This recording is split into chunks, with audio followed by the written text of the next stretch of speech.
Welcome to the Barristers Society Legal Podcast, featuring a conversation with trial attorney Ed Garland. The Barristers Society is an Atlanta-based nonprofit organization that provides free legal training and mentoring to trial attorneys. The vision and the mission of the Barristers Society is to help develop the next generation of trial attorneys practicing in the areas of criminal defense, plaintiff's personal injury, and civil rights. For more information on the Barristers Society, visit our website at thebarristersociety.com. Our podcast with Mr. Garland will begin after a brief introduction of Attorney Garland by Sam Starks.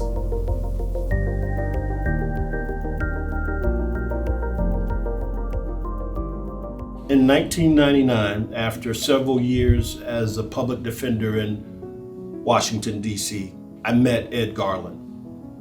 I was hired by Ed Garland as an associate at his Buckhead, Atlanta law firm.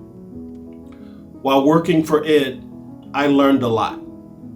Most importantly, I learned how to be a civil rights lawyer. I was encouraged by Ed to represent victims of police violence, inmates suffering from abuse in prison, and assisted Ed as counsel in a death penalty case on behalf of a mentally ill man that killed an Atlanta police officer. Ed has been a mentor to me and to many, many others. Ed is a sixth-generation lawyer, known for his press conferences and his storytelling, known for being a fierce and eloquent advocate. His willingness for taking controversial cases and for defending the rights of the accused, that's his trademark. To fully appreciate Ed's reputation and his success as a criminal defense lawyer, his career should be viewed from the prism of the criminal justice system here in the state of Georgia, past and present. A state with a long and notorious history of applying the death penalty in a manner that is racist, arbitrary, and unfair. Georgia is a state with a shameful and seemingly enduring history of over-criminalizing people of color, in particular African Americans. A state that to this very day refuses to provide adequate funding for representation of poor people accused of crimes, as recently documented in the AJC. So when I think of Ed Garland, I think of Clarence Darrow, I think of Jerry Spence and Bill Kunstler and Johnny Cochran, all of whom were famous lawyers who were champions for the rights of the accused. Ed has been involved in many high-profile cases and has represented many famous clients, including Pittsburgh Steelers quarterback Ben Roethlisberger, Baltimore Ravens linebacker Ray Lewis, rapper T.I., among others.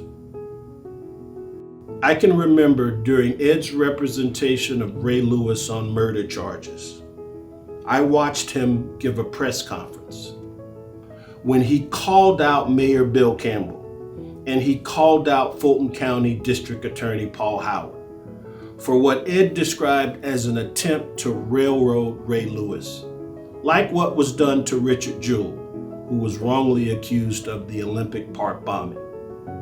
I can remember Ed saying at this press conference, "I can hear the whistle blowing on the prosecution train, and the first person on it is Richard Jewell, and the second seat they are reserving for Ray Lewis." That he did not kill or stab anyone. That he did not use or have a knife. And that he did not cause, aid, or encourage anyone to use a knife. While known for his representation of high-profile clients, Ed has been a consistent, constant, and committed advocate for racial and social justice causes, specifically criminal justice reform. An introduction of Ed is not complete without mentioning his wife, Judy Garland. Both Ed and Judy have supported me throughout my career. But more importantly, they have served the Georgia and Metro Atlanta community for many years by hosting numerous legal, political, and civic events at their home. Over the past 30 years, there is no lawyer that has had a greater impact on my career and my growth as a trial attorney and a civil rights attorney than Ed Garland. To me, Ed Garland is not just a great trial lawyer. He is a mentor, a leader, a father figure, and he is one of my heroes.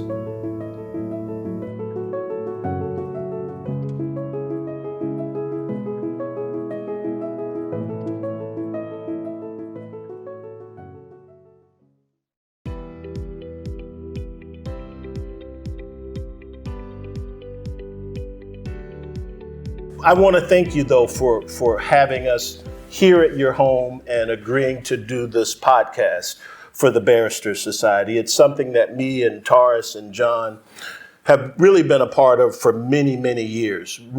Our mission at this stage of our career is to try to help train, mentor, nurture, and develop trial lawyers that represent people, not the government.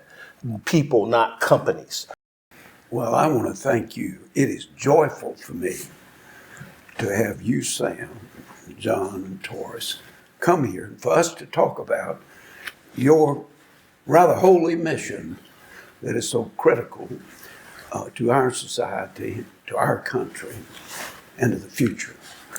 So I am joyful that we are together today.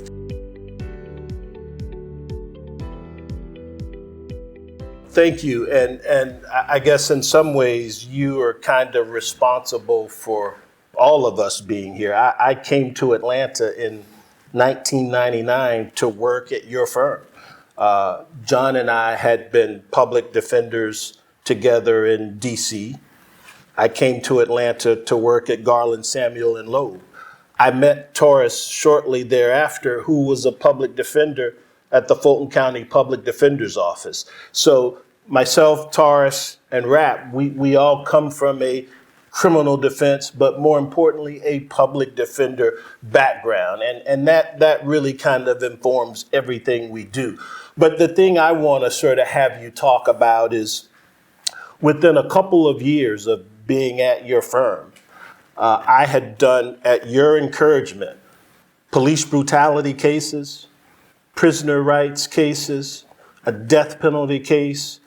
I don't know of any law firms in Atlanta or anywhere that are for-profit criminal defense firms or plaintiffs firms that really have that kind of commitment to civil rights and just representing people in that capacity. And so I want you to maybe share some of your thoughts about why you were so adamant and insistent that I go out and represent these people who, but for you telling me to do it, that they would have gone without a lawyer. Well, first, the three of y'all and others like you are the lawyers that I admire the most because it symbolizes the very role that a lawyer occupies in our society. And that role is to bring a courageous, fearless voice that comes with an attitude of advocacy. And you groom it where it's needed most, and your mission is a sacred mission. And so when I had you, Sam, come into my office, I tried to give you some of the experience that I had had as I began my practice, which was a street practice, defending many cases before the law is like it is today. And so going to the street and defending people is where lawyers really become good lawyers. And that's why public defenders who actually are in the situation of actually going to court, actually representing another human being, actually bringing power and strength, standing in their shoes, which is the role of a lawyer. Now, we have hundreds of thousands of lawyers. I don't know how many we have in Georgia now, maybe 100,000 or close to it, maybe 50,000 around here in Atlanta. The great majority of which are doing wonderful work for people in business and other matters.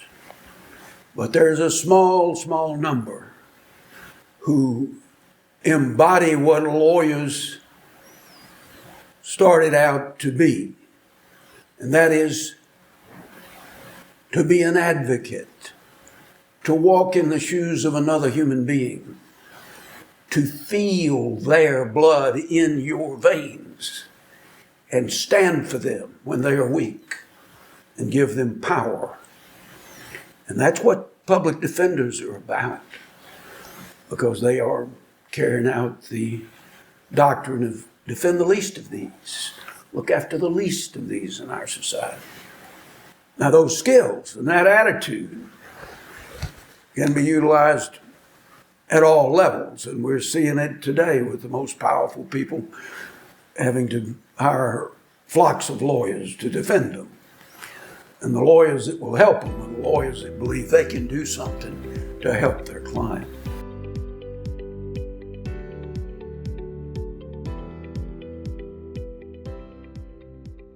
But for Ed, his greatest inspiration and his role model as a trial attorney was his father, Reuben Garland. And over the years, I've heard many stories from Ed about his father, who in his own right was a legend in Atlanta legal circles. According to Ed, he grew up idolizing his father, who tried close to 500 murder cases. I was blessed to be the son of a very courageous lawyer, my father, Reuben A. Garland. And Dad was disliked by some people and adored by other people. Generally in that area, the African American community viewed him as the man who was the lawyer, just like Atticus Finch, but the book, To Kill a Mockingbird, hadn't been written. And early in my life, at some point when he was in such controversy, having been held in contempt and gone to jail 7 times, I was accustomed to that controversy. But at some point, as a kid, I thought, well, this isn't normal. I'm out as a sub-freshman on the sub-freshman football team, and we have a practice, we have a game on Saturday morning on this high school football field at North Fulton Public High School, which is now the international school. And we're going to play Murphy, and they've got this big running back, and I wasn't very good at football, but I was a fullback. But anyway, we're going to have this first game. And Saturday morning, as cold as can be. There may be 15 to 20 parents in the bleachers there. We have a little field house where you change into, we didn't have all those fancy uniforms. And I look across the field, and there's my father in his Chesterfield overcoat and Homburg hat, and standing beside him is a great big man. And they said, that's your dad over there. So I run over there and said, Dad, because I knew there was some controversy and he hadn't come home. Well, he had been trying a case, been jailed by Judge Shorty Andrews for contempt. The jury had gone out and acquitted the client, but he was put in jail for 24 hours or something, or a couple of days. And so he represented the sheriff. the chief jailer. That was the chief jailer of the jail. So the jailer brought him out. The jailer was all dressed up. He had a hat on, and I go over there, and he introduces me to the jailer, and he was in custody of the sheriff out there to watch me play football. So at some point I asked Dad, I said, why is there so much controversy surrounding you? And he said, well, I'm a free man. And son, if you want to be a free man, you can't give a damn about what anybody thinks about what you're doing when you fight for a client as a lawyer. You can't care about the banker. You can't care about the president of the bar. You can't care about the preacher. You can't care about your neighbor. You can't care about your friends, what all those people think. Because if you're worried about what people think about you, then you're not putting forth what you need to put forth to be a lawyer. So it's hard to be a free man. My father, Ed Garland, has a boundless drive to make a difference for each one of his individual clients.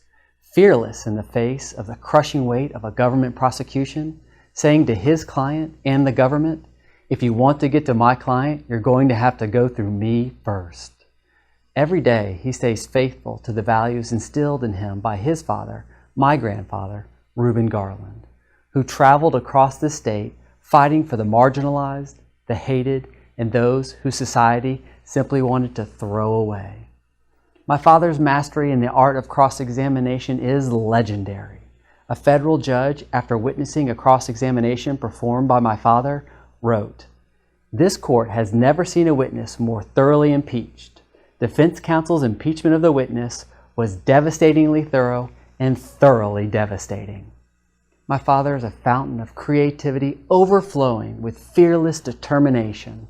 When other lawyers might find themselves locked in a cage by the facts and the law, my father either finds the key or simply breaks down the door.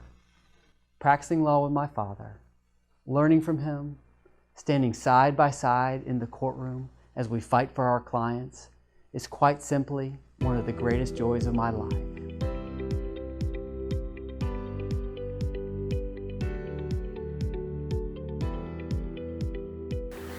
So, having the privilege of being a lawyer, we forget what an exquisite privilege it is that we're given this license. And the whole idea that people pay us just for what we say or think is a marvelous thing. So when we're given this privilege to be a lawyer, we swear to uphold the Constitution. You can't get to be a lawyer unless you swear to uphold the Constitution. The Constitution is, in fact, a very conservative instrument. It says you are a free man. It says the government cannot come into your house. The wind can come in, the rain can come in, but the king can't come in without a warrant properly issued. So it's a conservative protection of the right of freedom in America. So you're not liberal, you're really conservative when you fight for the rights of individuals, but it gets all turned around in the media and the politics.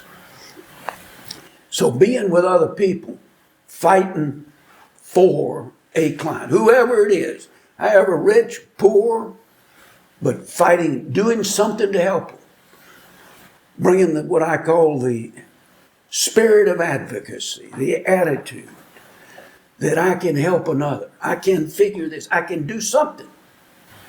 I'll do it honestly, but I won't be afraid. This is really hard work. Yes. And you got to relish it. You got to relish it like the farmer relishes putting his hands in the dirt and bringing a plant forth from the ground. So that I relished it. I relish it to this day. I have a phone call I'm going to make when we finish this to try to solve a matter for somebody that could be accused of crime, but I think I'm going to be able to keep it from happening, which wrecks a man's life. I know many of you know Ed's achievements over the past 50 years that he's been practicing law. T.I. went on to win dozens of Grammys after his experience with Ed and the criminal justice system. Ray Lewis went on to win the MVP in the NFL. Danny Heatley won the MVP in the National Hockey League. And various bankers and lawyers and politicians went on to fame and fortune after being extricated from the criminal justice system. But really, those cases pale in comparison to the other thousands of clients Ed has represented in the past 50 years. None of them went on to fame or fortune, and not a single one ever won an MVP award. They are fathers and brothers and sons and daughters and wives who were reunited with their families. There are people, some of whom spent months, sometimes years in prison before they were exonerated, rescued from an unfair sentence, or allowed to rejoin the human race after being treated miserably in a state prison. They are your neighbors, your colleagues, your friends, all of whom depend on the dedication and fierce independence of the criminal defense bar, the last champions of liberty. And it is without a doubt Ed Garland, who in this state and throughout the Southeast is the dean of the criminal defense bar, the champion of the champions of liberty.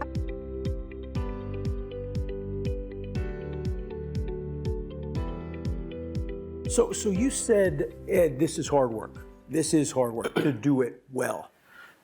Not every lawyer does it well. And I think that as new lawyers are coming up, and there's temptation to take shortcuts and maybe not do it the way it needs to be done, I wonder if you could just give your thoughts about what the risk is to lawyers who don't put the work in to do it the way it needs to be done. If somebody doesn't really put the work in, it catches up with you. You get caught out. You make a statement that wrecks your case. You show that you really don't know the facts. You really don't know the law. You really haven't done your work, and your credibility goes out the window. But the risk is, the greatest thing a lawyer has after a lifetime of being a lawyer, the greatest asset possible. He may or may not have made a lot of money, a little money, he may have kept it, he may have thrown it away. The asset is your good name as a lawyer. That is the richest wealth in the world. I've been there in the practice of law where I was broke one day and rich the next, and broke again and rich again, and it was all because the phone rang and I said hello, and somebody wanted somebody that would fight for them.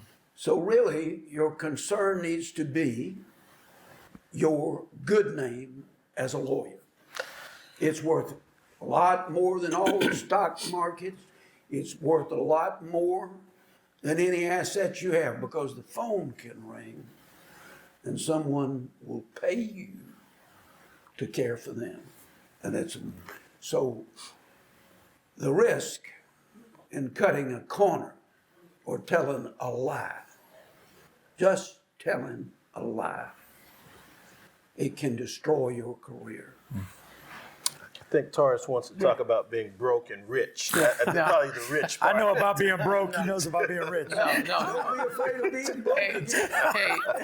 So, I believe in that poem. If you can trust yourself when all men doubt you, when it has other lines. If you can run with kings and not lose the common touch. If you can place all your wealth on the spin of the toss. And then he goes on to say, you're to be a man, my son. Yeah. But so, being unafraid to lose, to have difficulty, that's just part of being a lawyer. The problem is that the work is so hard. The human concern is so deep that so many don't last 20 years, don't last 15 years, become alcoholics, run through a series of divorces and chaos because they haven't gotten their head straight of what a holy cause it is. What a wonderful moment it is to be asked to help somebody else.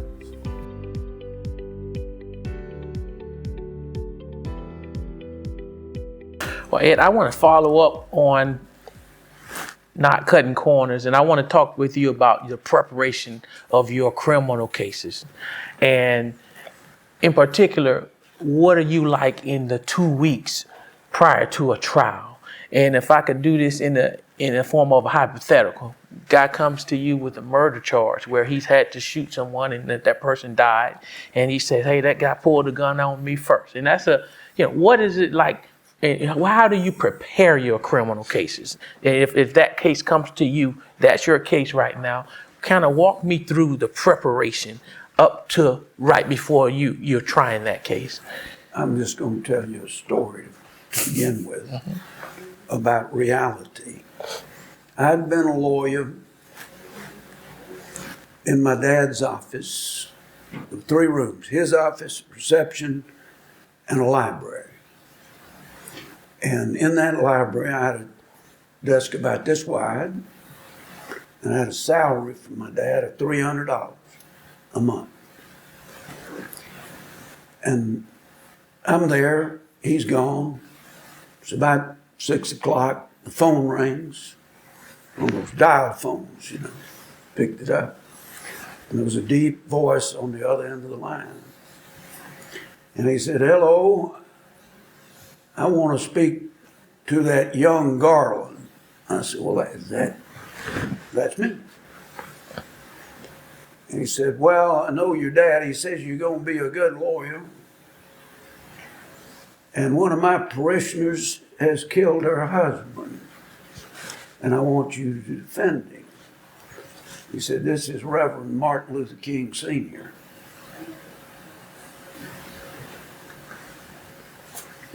I said, well, of course, yes, and I knew who he was, and he had been sending cases to Dad for years, families.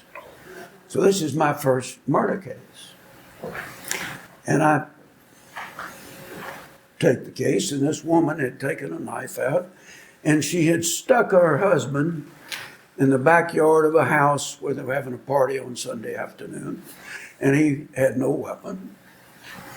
And when she worked at the farmer's market and pared vegetables for the cafeteria, had a little paring knife, and she just stuck it right in here, and it just sliced off the bottom of his heart. And so I got it ready. I knew about self-defense. I read all the self-defense. I'd heard my dad talk about self-defense, but and so I was getting ready to try the case.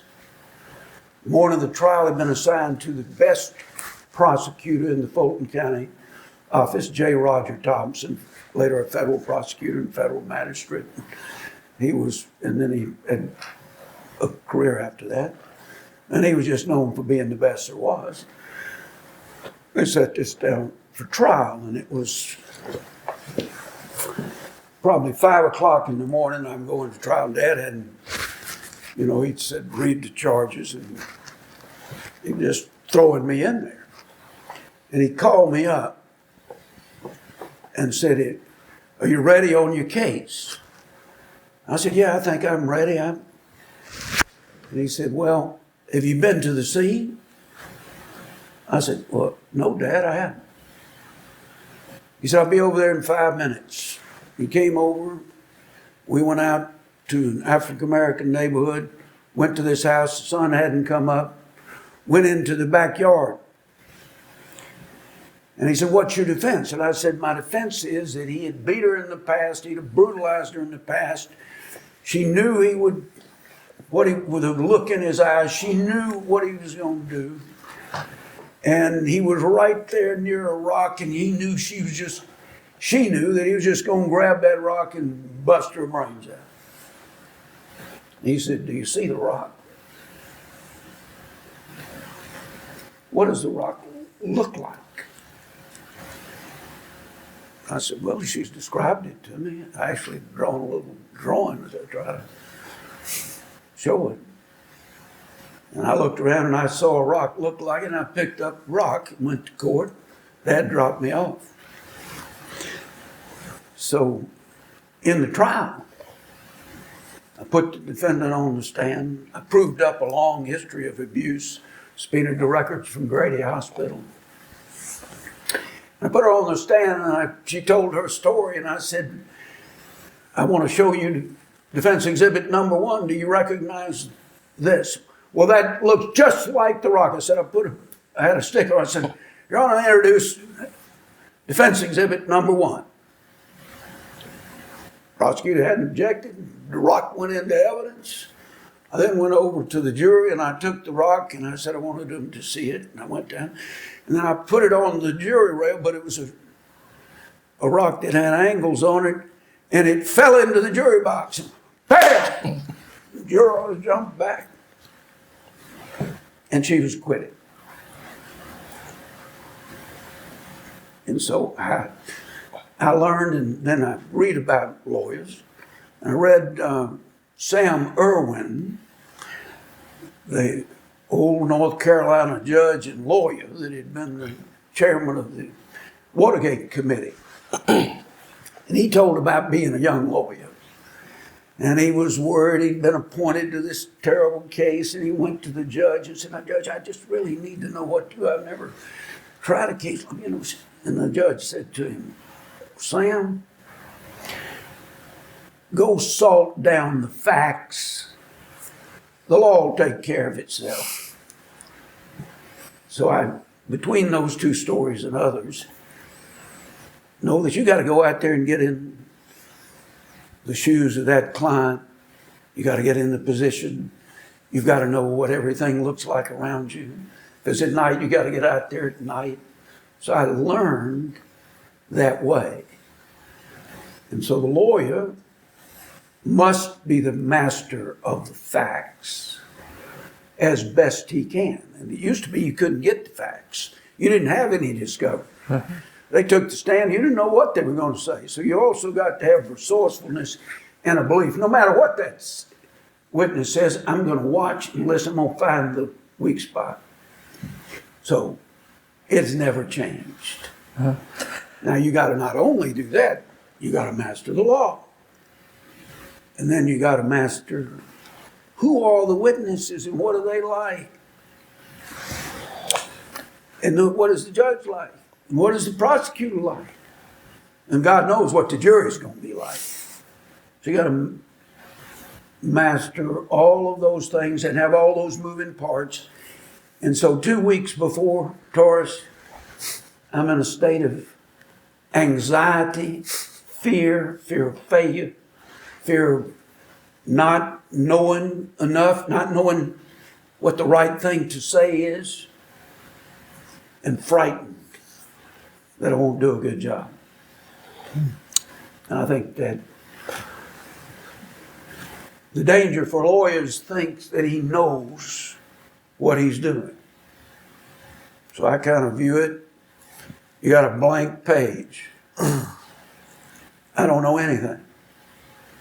What is the law? What are the facts? Who are the people? I think I know it, but do I really know it? What's the latest? Has there been a new case? Don Samuel or the people around me, get us the case. Get us, just give me 2 cases and a statute. Latest cases, the most on point. I can read it quick. Back it up with briefs and have everything we need, but I'm going to present it. So it's living it. And when that phone rings today and the person calls the lawyer, he's got to look at that case as the most important case in the world. It might be that it's a very profitable case. It may be it's somebody that can pay you a little bit and your fee starts at $50 an hour and gets down to minus $50 an hour, but you never walk away. I've never sued a client. I've had plenty of them not pay their bills. But I saw my dad keep a drawer full of promissory notes. And come Christmas time, he'd mail the notes back to the clients. Because he knew they would have paid him if they could have. I've got his ledger books in the basement where the fee, $15, 1932. Salt and battery, $10, $20. He was an independent lawyer. So Ed, staying with what Taurus asked you, and one of the concerns I have with younger lawyers, and Rap, based on his students, may have some perspective on this. My impression is that there's a commitment gap and an education gap between me and Taurus and Rap and the lawyers that are sort of generations behind us. My impression is that there is not an appreciation that young lawyers who say they want to be criminal defense lawyers or who hold themselves out as criminal defense lawyers, that they really are prepared to make the personal sacrifice that comes with doing this work. And by that, I mean, maybe you're missing family events. To me, when I did criminal defense work, the sacrifice, the personal sacrifice was intense in terms of what I felt and just things that I couldn't do in the weeks before getting ready for trial, much less a day or two before when I'm just in a totally different place. But can you talk a little bit more about the preparation process for you, just on a personal level, and how you, over 60 years, how have you been able to maintain partners, a family, and children, and just not have the practice of doing criminal defense work sort of tear you apart? Well, I think you just make certain commitments. And I would say that my enthusiasm for the practice made it difficult for me to be the father or the husband that I wanted to be, but I think you just stay committed to those roles and do the best you can. And I think younger lawyers and modern experience have taught people how to balance it out better than I balanced it out. That getting the idea that when you stop and play, you're doing something to help yourself. You're not being bad, because that refreshes your brain. But I didn't have that particular concept in mind the first 20 years. I left once when I had 2 babies and went and left town and stayed gone a year and tried a case in a federal courtroom for 9 months when I defended Glenn W. Turner. And it was in front of Judge Choflat, the chief judge of the 11th Circuit for many years. Very distinguished jurist, but his first federal trial. And my client was hated by the attorney generals of the United States. And so I made some sacrifices, and I would say that you've got to balance it out. And it's very hard. But you have to be willing. When that trial date is coming up, you've got to think, live, breathe that case, be searching for the right words or the right issues or the right thing to do. I've seen some lawyers, do remarkable things in courtrooms when all the facts were against them, when they just stayed in there and advanced their client's cause. So you can make a difference. You may fail. And the other part is to not be afraid of losing. And finally, don't be afraid of a judge who's mistreating your client. There you go.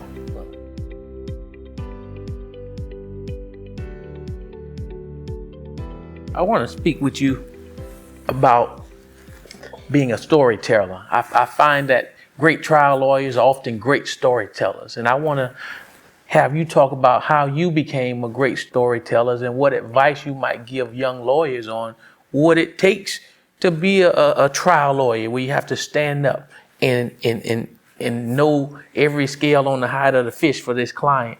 And what does that take to be a great storyteller? To have the ability to call out every scale on the hide of a fish Yeah. is part of it. I think it's loving other human beings and what their story is. And then reading stories, being with people who love to tell stories. So community and the world around you, and viewing it as a story, the most powerful communicator in the world is a small story, because you can remember it. And it goes back, go read Aesop's Fables, a little short story delivering a powerful message.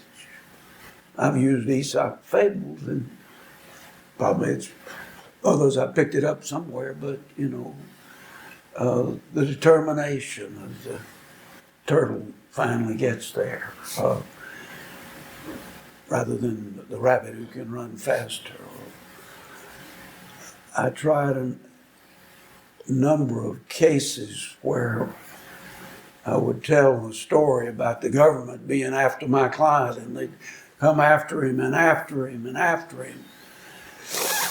And that there was a young man out in the country with his grandpa, and they were standing on a wooden fence. And there was a hound dog, big, powerful, muscular hound dog, chasing a little rabbit. And the grandpa and the boy were talking, and the boy said, "Why is it that that big hound can't catch that rabbit?" And the grandpa said, "Well, you see that hound dog, he's just running for the fun of it. That rabbit, he's running for his life." Folks, in this courtroom, this government is the big hound dog, and they've been chasing down my client, and you can put an end to it. A story like that goes back in that jury room. That's why it's important for people to love stories, tell stories, be with each other and tell stories, live stories. So I think you become a good storyteller, if you can be, by loving the stories and diversifying your mind. And of course, loving drama, loving music, loving the stories of country music or the blues or the gospel. All those things are telling stories, and we remember stories. We don't remember all the details, but we remember. I think, you step back and think about trial work. A lawyer defending someone cannot make any mistakes that make the jury think he's not honest. His role is over if they don't think he's honest. So you got to be honest. And then you got to let the jury or everybody feel that you really know the law, maybe better than anybody else in the courtroom at that moment, and you know the facts better than anybody else. And they've got to feel your passion for your client, that you are truly sincere. So you have to believe in what you're doing, that you have a point, you're going to make it. And that all comes together. And then you just hope somehow you get the right little story that frames your case, or you can tell it that way. So it's talking to people. They can hear a story.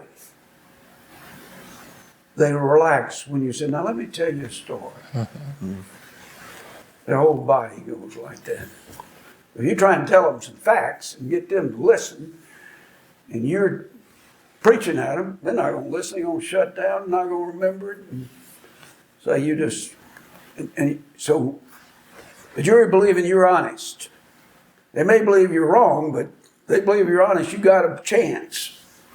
If they believe you're not honest, that you're cute, that you're shaving the facts, you're done.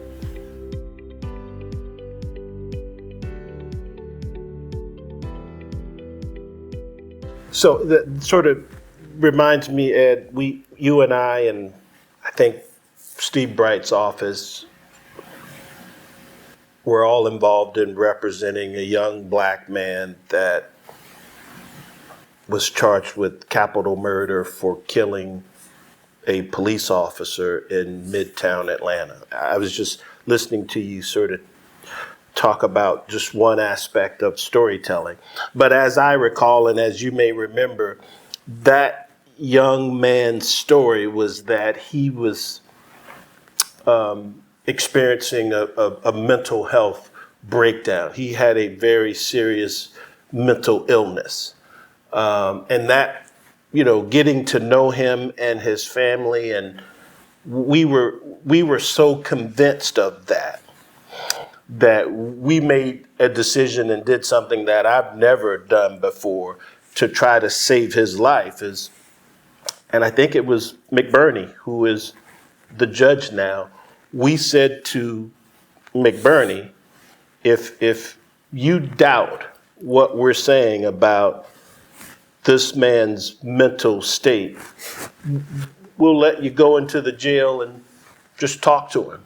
And I guess I mentioned that because can you talk a little bit about the process and the necessity to get to know your client and what their story is and what their life is about? I think with death penalty lawyers, that's just part of their DNA. That's the whole game for them. My sense is that on a run-of-the-mill criminal case, I don't know whether lawyers are really taking the time to get to know their client. Any thoughts about that? You cover a lot of ground, but first, Stephen Bright to me is one of, if not the best lawyer that I'd ever known. Because he has so many talents, both the verbal talents, the voice, the courage. But I really learned from him the depth of care and concern for the person who had no defense, but you defend him. And so he has the ability to project the most empathy to the suffering individual. So that was that case we did together. And I remember a lot about that case because the law enforcement community wanted this man to die. And when we went to hearings in this case, the parents and the family of the policeman were there, and the daddy and mother were there. And I went over to attempt to speak to the father, to try to talk to him about not insisting on death. And he was courteous to me, and he listened a little bit, and he said, I know what you're up to, and it's not going to work. I'm going to see him die. Do you understand? You'll never convince me to do anything else, nor my family. And it just sends a shudder through you when you do that. And so those decisions, that controversial decision of doing that was just, we got to do something.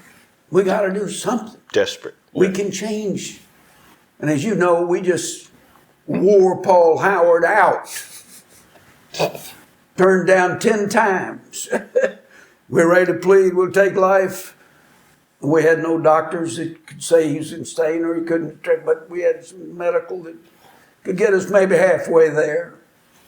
But that was just keeping on, finding something.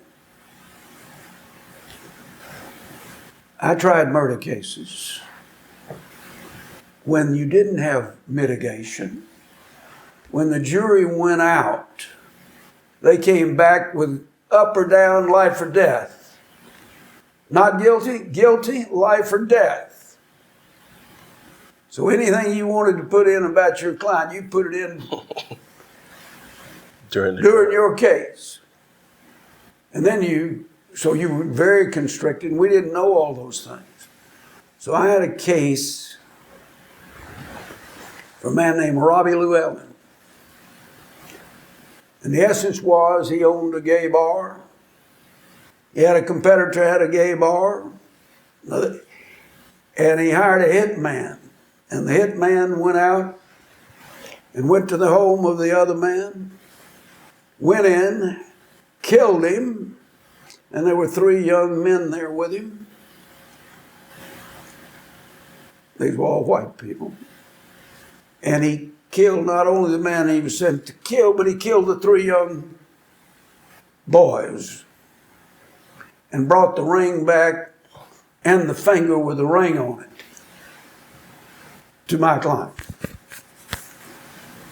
And then the killer turned and became state witness for a life sentence. And I was trying this case where the evidence was really bad, and the jury was going to go out.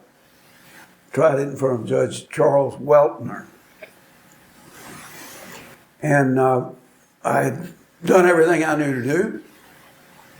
And the judge says, well, it's lunchtime, Mr. Garland, we'll have closing arguments. I said, could I just have an extra hour? That's me, his mother, the defendant. And that 2 hours were the most horrible 2 hours of my life when I tried to figure out what to say to save this man's life. And I remember I had a white shirt on, and my shirt just got wet during that. And I remember the sweat rolling down my inside of my shirt. And so I argued, the normal things you argue. And then I said,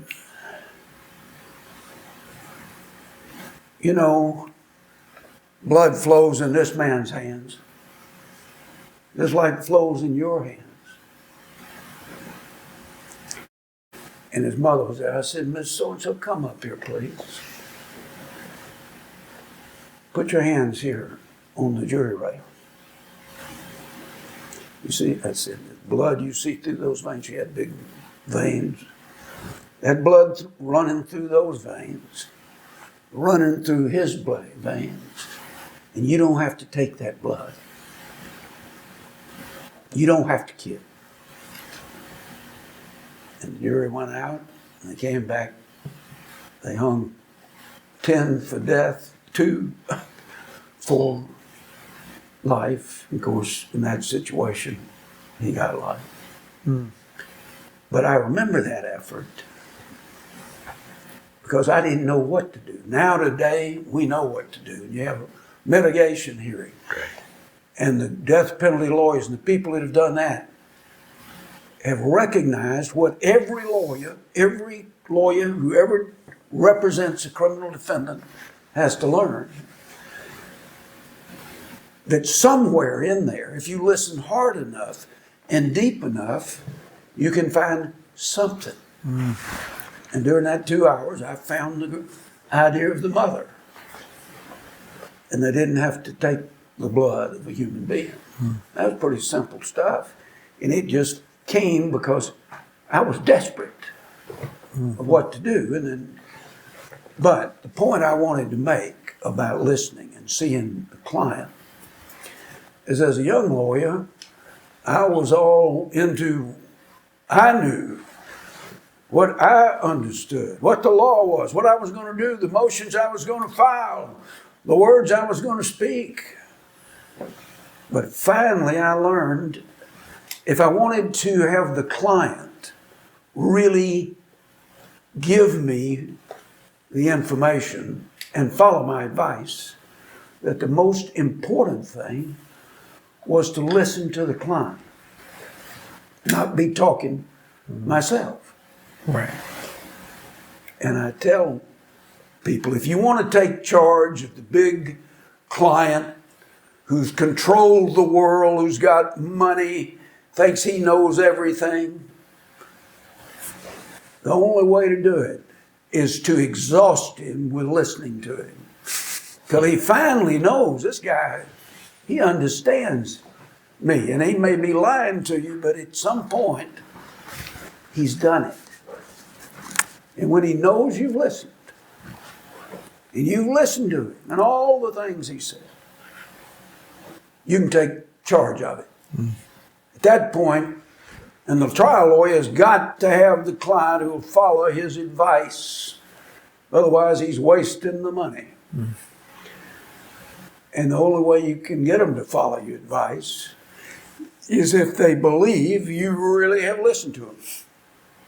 Now, some of them just have mental issues that you're going to have trouble representing. And you just have to put up with that. And all these generalities don't always work. But once I got myself out of the picture, where the only thing I was interested in the conversation is what this man knew, what he said, how he felt, how he feared, how his life was fixing to evaporate. So the young lawyer needs to understand that when the problem of the indictment comes, not only for the impoverished, but for any citizen, everything goes. The bank stops making them loans. The friends at the country club don't want them there. The law partners kick them out. The doctor's partners kick them out. Good many times the wife leaves. And it's a horrendous event. And you may be able to give that back to them by a forceful defense.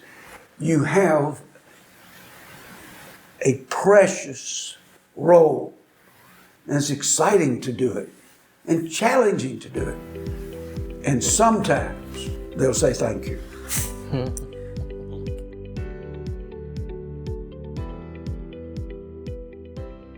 Let me say this. I mean, we've talked about this case over the years, and this has been more than 20 years ago. But you not only talk the talk, but you walk the walk. We represented Romeo Carr, Monroe, Georgia, which probably a better place now than it was 20 years ago. I hope a better place now than it was 40 years ago, 50, given that the history of Monroe. But you and I drove to Monroe and confronted the establishment, which put a little bit of fear in me. But I want you to share some of your thoughts about that case in particular, in terms of just what you saw the injustice and what we did to sort of push back on that.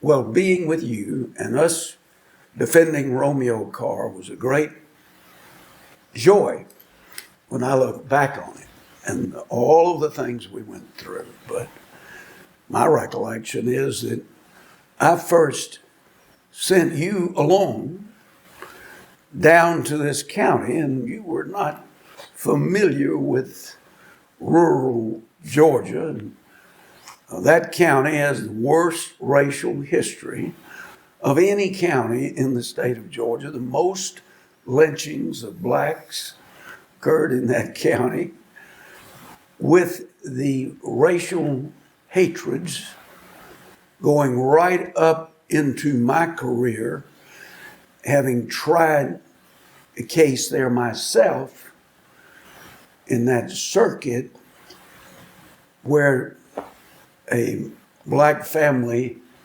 had been killed by a firebombing that was racially motivated in the early 80s or late 70s.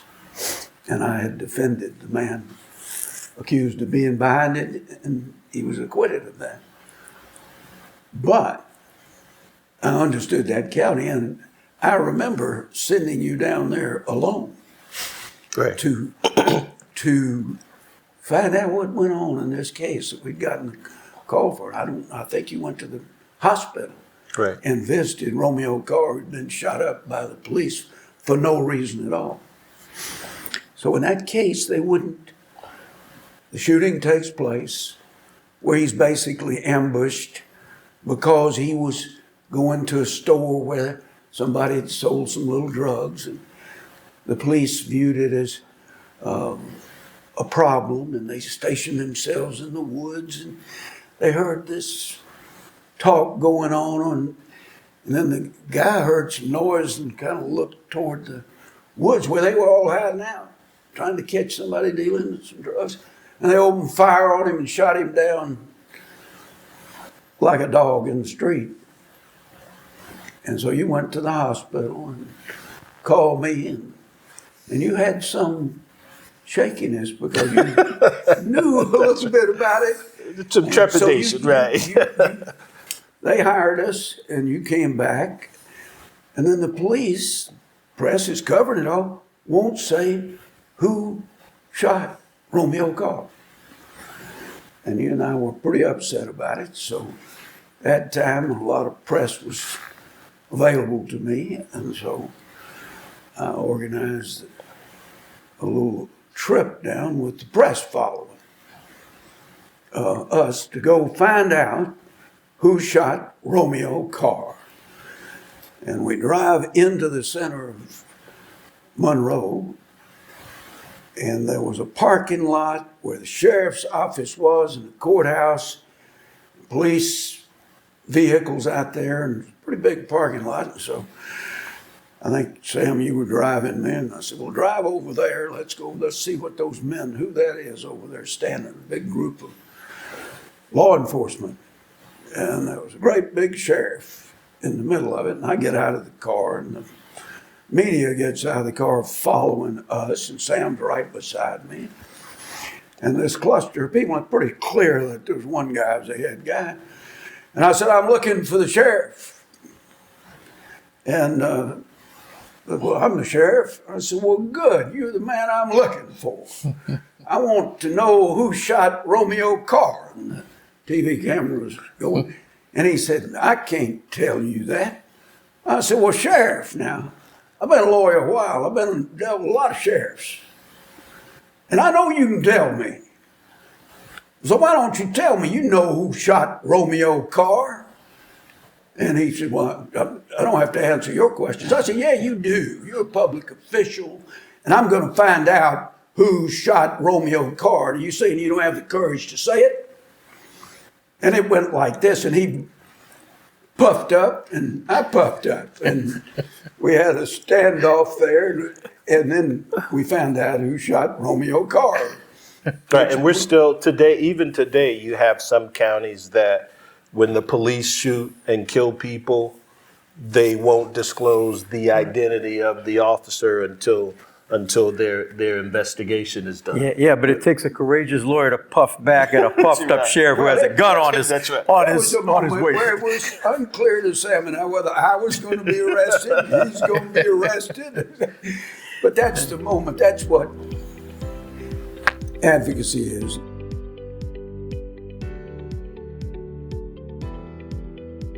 You obviously have had an incredible career as a lawyer. But your legacy is really evergreen, right? It is going to last long after you're out of the courtroom. And I think a lot of that is because you've inspired, trained, mentored so many lawyers coming up behind you to do this work the right way. And I wonder if you could talk a little bit about the importance of that part of your career, that part of your legacy, not just what you're doing for clients in the courtroom, but what you're doing for the profession and the lawyers who are coming behind you. Well, I love what you said. I don't think of myself that way. A lot of others do it. But a wonderful feeling is to mentor in your own way by being not trying to teach somebody, but live with somebody through trying to be a good advocate. And there's so much power and knowledge available to us with AI and everything. It's just beyond, we can't take it all in because there's so much, no matter who you are. But AI will never have common sense. Right. AI will never have experience. AI will never have human empathy. AI will never have courage. AI will never be a free lawyer. I've been mentored all along the way by the lawyers that I worked with. I'm being mentored today. One of the great blessings I've had, I have two partners that have been with me 47 years. They've mentored me right up to last week. Making sure that I didn't get, as they say, over your skis too far. I've had the privilege of practicing law alongside Ed Garland for almost 40 years. That's given me a lot of opportunity to watch Ed in action. He is a tireless advocate for his clients in particular and for justice in general. When Ed's in the courtroom, he will not sit down and he will not give up until he is heard.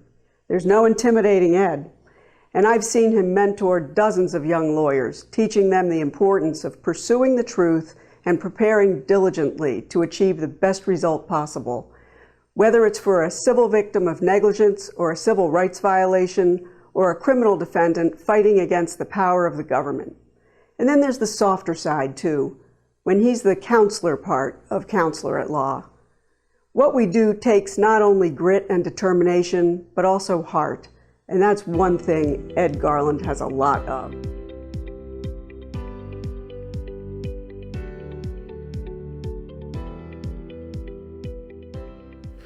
Ed, along those lines on taking on cases, I want to speak with you about, and this is for those private practitioners as opposed to the public defenders doing criminal defense work, on fee setting. And I'll tell you a little story I once heard at a GACTA seminar at Bobby Lee Cook. Somebody's like, how you've tried all these cases around the world, and how do you set the fees? And he talked about, he had this client and he listened to the man talk about what the case is, and he said he thought about what the fee was going to be, and he looked at the man and he says, that's going to be $300,000. And there was a pause. And he said, when the man didn't fall out of his chair, he said, and that's just a retainer. so he said, I struggle and sometimes about the value of your time as a lawyer. I do criminal defense now 20 years, and my wife even sometimes asks me, well, how much did you charge? And I'm sometimes embarrassed to tell other people what I charge, because they say, oh, that's all you charged them? But how do you set your fees? I talked with Sam again about what is looking at the value of your time and representing people. Because I'll tell them, I'm coming from Savannah. Yeah, I had a DUI case there. And he says, well, how much did you charge? But tell me, how do you go about setting your fees and what goes into that, from if you're a young criminal defense lawyer trying to run a business and help people? Well, setting a fee actually is an art form. And there are many factors.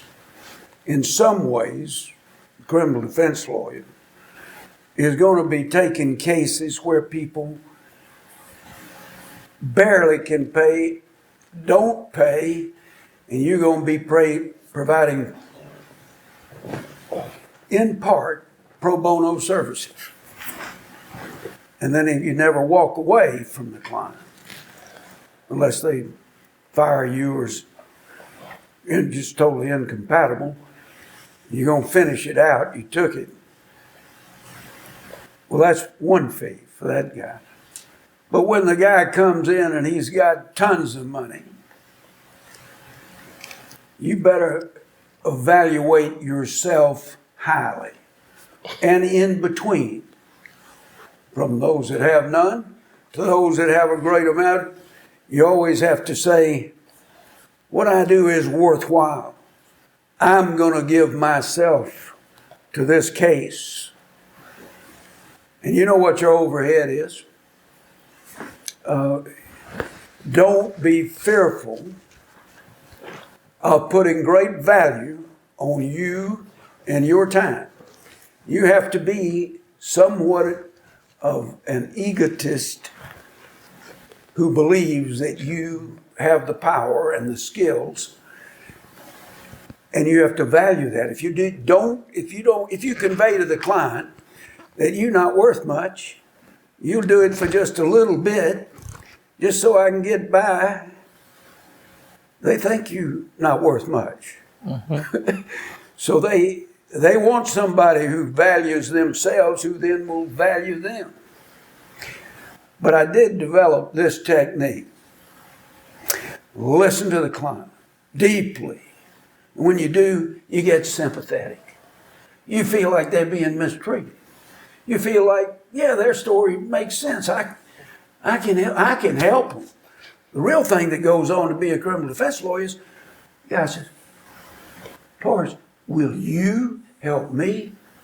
What happens then? You feel, gosh, yeah, nobody else in the world could help you but me. Of course, I don't want to run this case off. This guy's, it thrills you. When you have all that human warmth come over you, of sympathy, take your wife's picture and your kid's picture and put it right between you and the client. Look at that picture, think of the number you have in your mind, and double it. You're doing it for them. All right. But you have no fear in setting a fee. And if you run them away, you know, they may go around to other lawyers and they say, damn, I'd rather like that guy. He's got a lot of confidence in himself. Mm-hmm. I'll go scrape it up. All right. So just do not be afraid. You have to value yourself. And the work and labor often far exceeds the fee. It may sound big now, but after you've been to 5 court calls, been through security 10 times, to have your case put off, when you're out at night trying to talk to witnesses that'll only show up at a bar at a certain hour, and you're putting your life in danger, or you're worried, or the other struggles you have, value it. It's worth what the guy can really pay for your services. And so go ahead, swallow hard, set the fee. All right.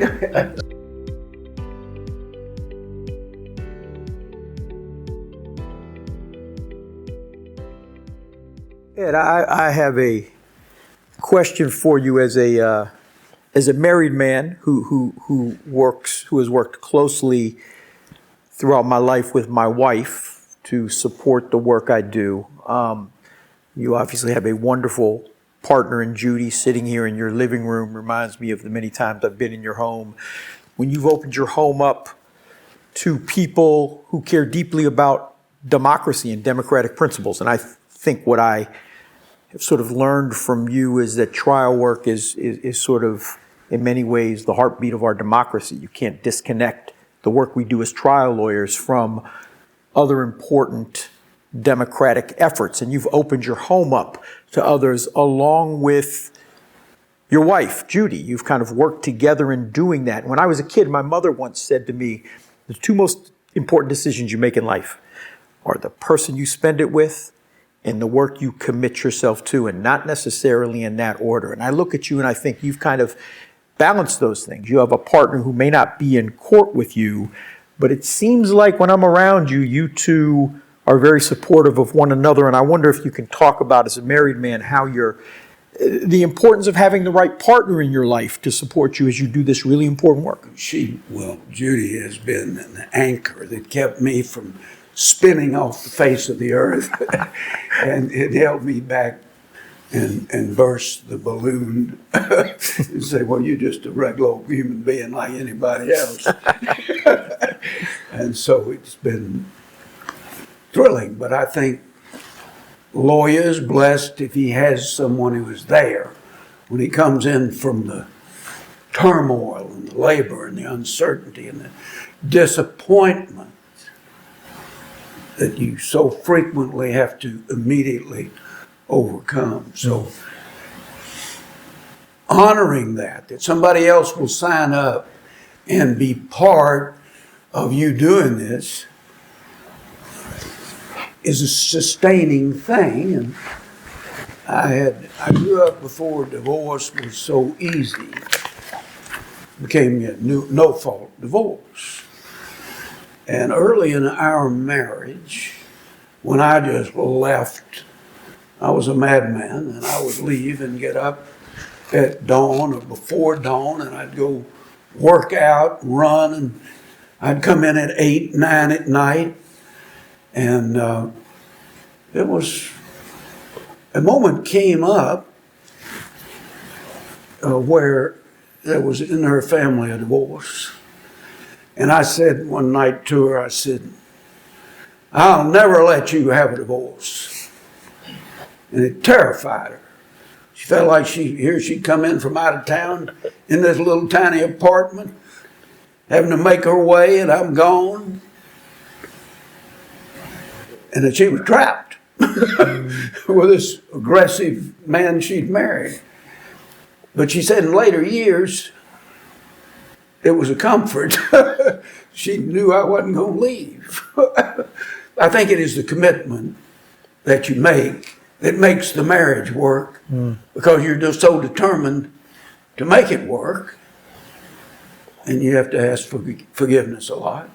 But it's been a joy, and Judy has been always picking me back up, rolling me back out on the battlefield. So along those lines, I want to just follow up and ask you, as I said, you've opened your home to so many people and for so many causes. You've supported me personally in the work I do with Gideon's Promise, training public defenders, but you've opened your home to politicians whose work you believe deeply in, other social causes. As someone who's so busy as a lawyer, I mean, your days, you must spend 25 hours a day lawyering. Why do you find the time to so graciously share your home with these other causes? What's the connection between what you do as a lawyer and these other causes? Well, as you know, it's all connected to the pursuit of a better society, or pursuit of justice. And as long as I have this, there's no reason to have it unless you could share it. And it's how it's made for sharing. So if I can use that, if I had $1 billion, I'd give $1 billion for justice, because we don't fund justice in America. We don't care about justice in America. Our politicians say, lock them up and throw away the key. And anytime there's a problem, that's an easy answer for a politician. It happens every month or so, every year or so. It's been an utter failure. So we all are tied together to have a just society. It would be great if you didn't need so many criminal lawyers, and we don't provide them. So you know better than anybody that we don't support justice in our society.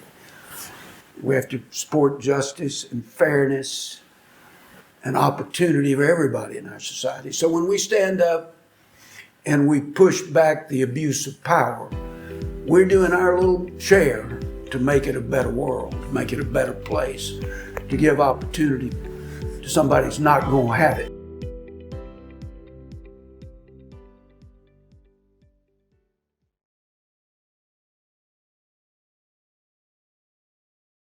no matter who it is that asks.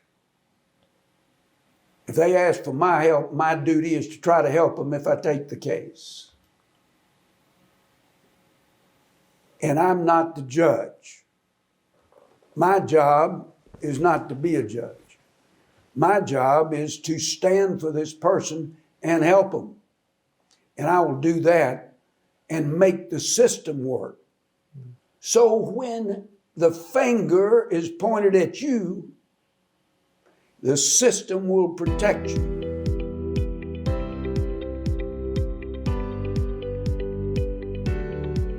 This concludes the Barristers Society podcast, featuring a conversation with attorney Edward Garland.